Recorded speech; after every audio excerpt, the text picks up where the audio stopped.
Every one of us is called to take our place on the battle line. Every one of us has a unique, precious, unrepeatable role to play. To the degree you correspond to that grace, souls will be saved. To the degree that you fail to correspond to that grace, souls will be lost. And you say, oh, don't be so dramatic. That can't be. I guarantee you that it's true. Most of us here are Catholics. That means we have the fullness of Christianity. That means we have 7 sacraments, not just 2. 5 require a valid priesthood. We have all 7. You've been given the fullness of divine revelation. We have been given more, and more is required of us. But the vast majority of us sit back as though no battle were going on. We take our ease. We don't worry about God's little children who are in such terrible danger. When asked, the great priest, the exorcist, Fr. Gabriele Amorth, was asked, who's in most danger? He'd done many, many exorcisms. He's an exorcist for the Diocese of Rome. And he said, by far, young people. The young are in the greatest danger, by far greater danger than anyone else, any other category of persons.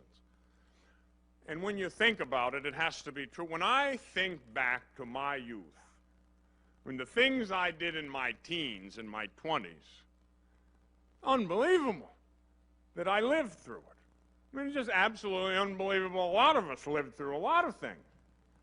I mean, that I didn't end up in the bottom of hell long ago is a miracle.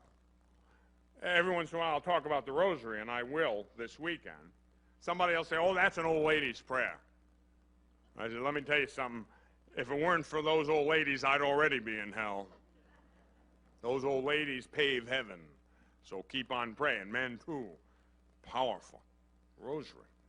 So, creation, very good. The fall. What was the fall? Pride, disobedience, death. That is the prototype. That's how evil ended creation. Then the incarnation. The eternal Word assumed a human nature. Divinity and humanity were joined together through what we call the hypostatic union. God and man became one in the person of Jesus, the Savior. And then Jesus, having assumed that human nature, he took it to a cross. He suffered, he died, and he rose on the 3rd day. Why? To save us. The greatest hero who ever lived is Jesus Christ. He is a warrior. He is a warrior. You and I are called to follow him. And you cannot follow Christ without going to battle. And so, creation, the fall, the incarnation, redemption, and I will say now, and I hope you can grasp this, what we're talking about is man's participation in each of those categories. Creation, the fall, the incarnation, redemption. Each one of us participates in all those mysteries. To the degree that we are conformed to Jesus Christ, we will be effective in this immortal combat. And realize more than anything else that you are important, that you play an essential life and death role, that you are contributing to the salvation of your brothers and sisters.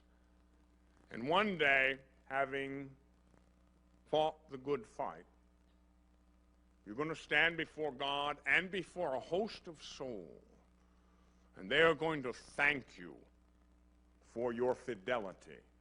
They are going to thank you for remaining faithful, for fighting the good fight of prayer, of penance, of virtue. because the grace which we bring down through those means liberate souls and bring them rejoicing to our Father's house.